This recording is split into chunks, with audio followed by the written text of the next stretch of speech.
Muy buenos días. Muchas gracias por continuar con nosotros en el estudio de la lección.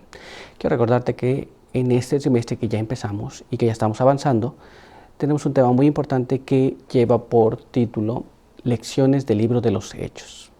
Por esos 3 meses y pues como esta es la primera parte, vamos a tener más 3 meses después de estos para estudiar este tema muy importante. Pero en esta semana que ya comenzamos, estamos estudiando un tema muy interesante que es el gozo del arrepentimiento. Y también estamos aprendiendo un texto nuevo. Así que quiero invitarte a que juntos vayamos a la palabra de Dios y leamos el siguiente párrafo que se encuentra en el libro de los Hechos, en el capítulo 2 y el verso número 38, el cual nos dice así: Pedro les dijo: arrepentíos y bautícese cada uno de vosotros en el nombre de Jesucristo para perdón de los pecados y recibiréis el don del Espíritu Santo. Con este pensamiento, quiero invitarte a que tengamos una oración. Acompáñame.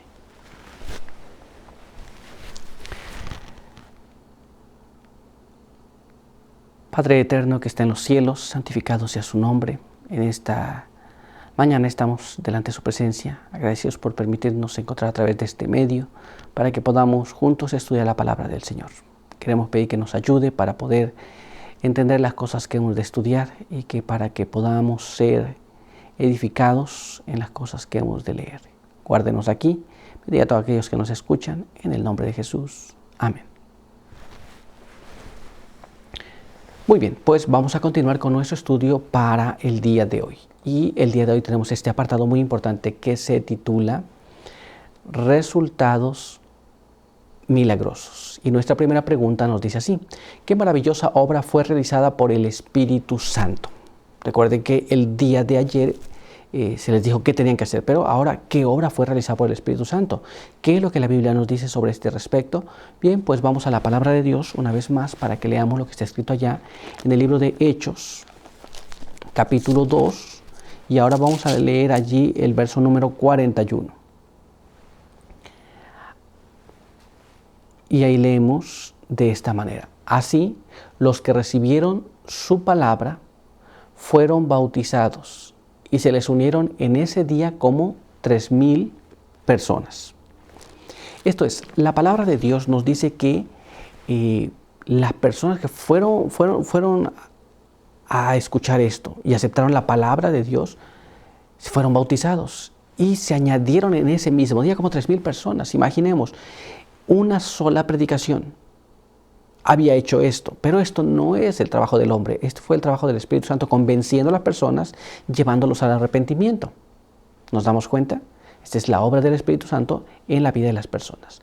Pero veamos ahora qué es lo que nos dice el Espíritu de Profecía en este siguiente párrafo. Es el comentario bíblico adventista, el tomo 6 en la página 1055, y nos dice así: Pedro se levantó entre ellos y habló con gran poder. Entre los que le escuchaban había judíos piadosos que eran sinceros en su creencia, pero el poder que acompañaba las palabras del orador los convenció de que ciertamente Cristo era el Mesías. ¿Qué obra portentosa se realizó? Se convirtieron 3,000 en un día. Entonces, las personas estaban convencidas de lo que estaban creyendo, pero al escuchar los argumentos de Pedro, fueron convencidos por el poder del Espíritu Santo. Parecía simple, pero ese poder fue el que convenció a estas personas. Veamos ahora lo que nos dice este siguiente párrafo. La semilla había sido sembrada por el más grande maestro que el mundo jamás había conocido. Durante 3 años y medio, el Hijo de Dios había vivido en la tierra de Judea, proclamando el mensaje del Evangelio de verdad y haciendo señales y prodigios insospechados. Muy bien, esto es 3 años y medio antes. La verdad había sido predicada acerca del Mesías. Había hecho prodigios, había hecho milagros y por 3 años y medio la semilla permaneció allí, oculta. No se sabía si estaba dando resultados o no, pero en este día donde Pedro predica, esa semilla que había comenzado en aquel entonces, ahora se estaba dando los frutos. ¿Nos damos cuenta? Veamos ahora lo que nos dice este siguiente párrafo. La semilla había sido sembrada y después de la ascensión de Cristo se recogió la cosecha. Por un sermón en el día de Pentecostés se convirtieron más que los que se habían convertido durante todos los años de ministerio de Cristo. De esta prodigiosa manera obrará Dios cuando los hombres se entreguen al dominio del Espíritu. Esto es, si el Espíritu Santo trabaja en los corazones y los corazones se dejan influenciar por el Espíritu Santo, entonces ocurrirán exactamente las mismas cosas que ocurrieron en el día de Pentecostés. ¿Nos damos cuenta? Pues vamos a continuar y vamos a ir a nuestra siguiente pregunta. Veamos lo que nos dice. Describe la actitud de la iglesia primitiva y lo que todos necesitamos aprender de ella. Esto es, estaba comenzando la iglesia allí, pero ¿cuál fue la actitud que la iglesia tomó? Y esa actitud, nosotros deberíamos aprender algo de ella. Bueno, vamos a ver qué actitud tomó. Para ello vamos a ir a la palabra de Dios una vez más y vamos a leer el siguiente párrafo que está en el libro de los Hechos, capítulo 2, y allí vamos a leer el verso 42 al verso 47. Y ahí leemos de esta manera. Y perseveraban firmes en la doctrina de los apóstoles, en la comunión unos con otros, en el partimiento del pan y en la oración. El temor se apoderó de todos a causa de los muchos prodigios y señales que realizaban los apóstoles. Y todos los creyentes estaban unidos y tenían todas las cosas en común. Vendían sus posesiones y bienes y los repartían a todos según la necesidad de cada uno. Seguían reuniéndose cada día en el templo y en las casas partían el pan y comían juntos con alegría y sencillez de corazón, alabando a Dios y disfrutando la simpatía de todo el pueblo. Y el Señor agregaba cada día a la iglesia a los que iban a ser salvos. La Biblia nos dice cuál era la actitud de la iglesia que estaba comenzando en aquel momento. Estaban unánimes, perseveraban en la doctrina de los apóstoles, partían el pan juntos, se reunían en el templo, también se reunían en las casas, convivían unos con otros y todas las cosas las tenían en común. Y dice que ellos vendían sus propiedades y las daban a aquellos que estaban en necesidad. Y Dios añadía cada día a aquellos que serían salvos. Muy interesante. Ahora veamos lo que nos dice el Espíritu de Profecía. Leamos este párrafo, Testimonios para la Iglesia, tomo 8, en la página 251 y página 252. Después del derramamiento del Espíritu Santo, los discípulos salieron para proclamar al Salvador resucitado. Poseídos del único deseo de salvar almas, se regocijaban en la dulzura de la comunión con los santos. Tenían una cosa en común. Todos ellos estaban trabajando para la salvación de otros y tenían comunión unos con otros. Era una iglesia que tenía una actitud totalmente distinta a las iglesias en la actualidad. Pero ahora veamos qué más nos dice. Leamos este siguiente párrafo. Eran afectuosos, atentos, abnegados, dispuestos a hacer cualquier sacrificio en favor de la verdad. En sus relaciones cotidianas unos con otros, manifestaban el amor que Cristo les había ordenado revelar al mundo.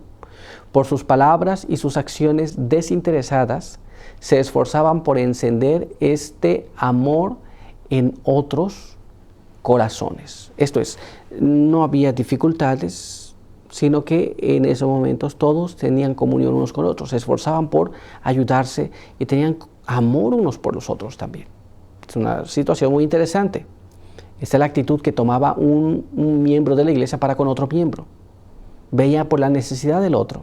Estaba dispuesto a hacer cualquier sacrificio para salvar y alcanzar a otro. Pero ¿qué más? Vamos a ver qué más. Acompáñame a leer este siguiente párrafo. Veamos lo que nos dice. Los creyentes debían continuar cultivando el amor que llenaba el corazón de los apóstoles después del derramamiento del Espíritu Santo. Debían proseguir adelante y obedecer gustosos al nuevo mandamiento, que os améis unos a otros como yo os he amado, que también os améis unos a otros. No dice que debían comenzar, debían continuar. Cuando ellos entraban en esa relación de hermandad, de aquel momento, ellos tenían amor unos con otros, pero conforme avanzaba el tiempo, ellos tenían que continuar manteniendo eso mismo en sus vidas, en sus corazones, lo mismo que los apóstoles sentían y que transmitían a ellos. Ellos debían continuar y transmitiendo a los demás, amarse unos a otros. Pero todavía hay más. Veamos ahora lo que nos dice este siguiente párrafo. Debían vivir tan unidos con Cristo que se vieran capacitados para cumplir sus requerimientos.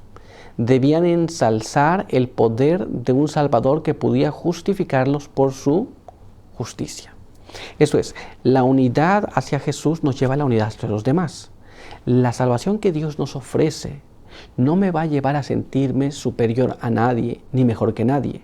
Tampoco me va a llevar a sentir que el otro es menos y que no me juntaré más con él, sino que la justificación que Dios nos da, nos sentimos contentos con eso y nos sentimos con ganas de alcanzar a otro para que también siente el mismo gozo. ¿Nos damos cuenta?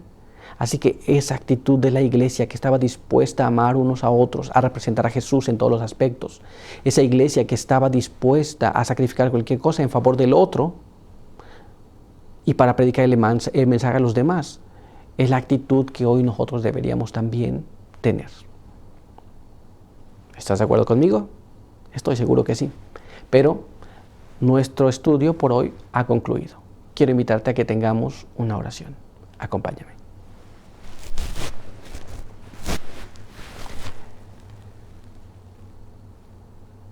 Padre eterno que está en los cielos, santificado sea su nombre.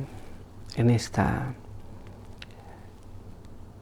hora de la mañana estamos muy agradecidos porque nos permite la vida y la salud. Queremos pedir que su bendición nos pueda ayudar, nos pueda acompañar, que podamos comprender estas cosas y que podamos discernir cómo el Espíritu Santo trabaja en las personas y cómo ese trabajo debe continuar por toda la vida. Queremos pedir que nos ayude para poder representarlo según su voluntad y que podamos manifestar la misma actitud de la iglesia que comenzaba en aquel momento. Guárdenos ahora, bendíganos y denos su buen espíritu para el día de hoy. En el nombre de Jesús lo pedimos todo y lo agradecemos. Amén. Muy bien, pues muchas gracias por estar con nosotros. Recuerda que te esperamos aquí el día de mañana. Por hoy, que Dios te bendiga.